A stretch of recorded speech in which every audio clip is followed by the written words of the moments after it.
Words of Sri Aurobindo, the supramental evolution. Intuition takes its proper form only when one goes beyond the mental into the spiritual domain. For there only it comes fully forward from behind the veil and reveals its true and complete nature.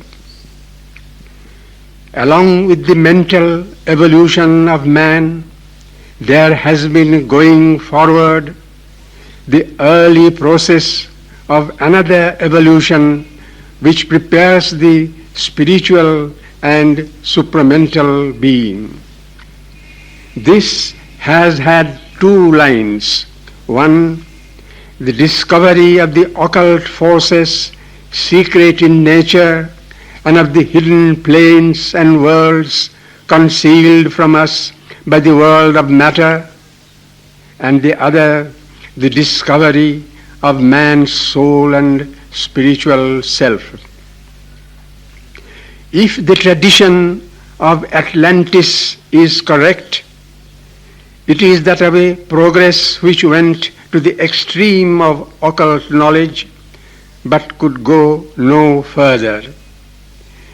In the India of Vedic times, we have the record left of the other line of achievement, that of spiritual discovery. Occult knowledge was there, but kept subordinate. We may say that here in India, the reign of intuition came first, intellectual mind developing afterwards in the later philosophy and science. But in fact, the mass of men at the time, it is quite evident, lived entirely on the material plane, worshipped the Godheads of material nature, sought from them entirely material objects. The effort of the Vedic mystics revealed to them the things behind through a power of inner sight and hearing and experience which was confined to a limited number of seers and sages and kept carefully secret from the mass of humanity. Secrecy was always insisted on by the mystic. We may very well attribute this flowering of intuition on the spiritual plane to a rapid re-emergence of essential gains brought down from a previous cycle. If we analyze this spiritual history of India, we shall find that after reaching this height, there was a descent which attempted to take up each lower degree of the already evolved consciousness and link it to the spiritual at the summit.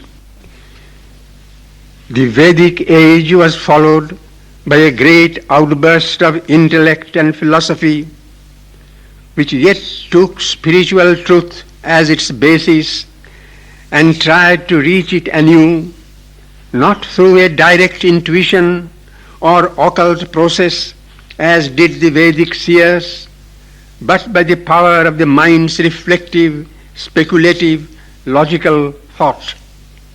At the same time, processes of yoga were developed which used the thinking mind as a means of arriving at spiritual realisation, spiritualising this mind itself at the same time.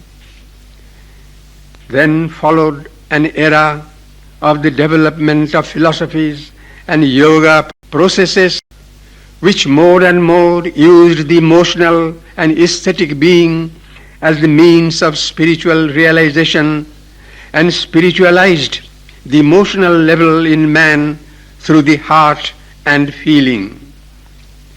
This was accompanied by Tantric and other processes which took up the mental will, the life will, the will of sensations and made them at once the instrument and the field of spiritualisation.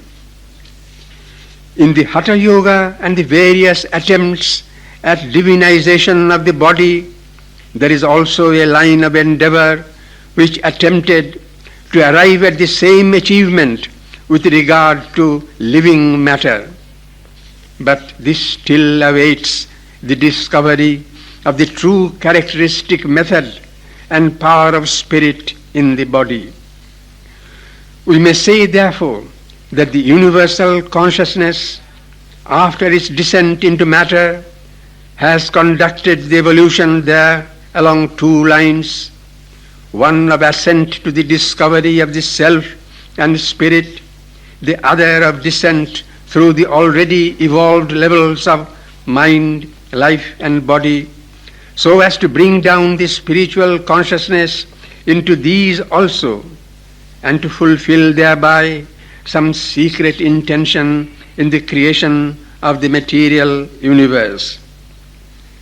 Our yoga is in its principle a taking up and summarising and completing of this process, an endeavour to rise to the highest possible supramental level and bring down its consciousness and power into mind, life and body.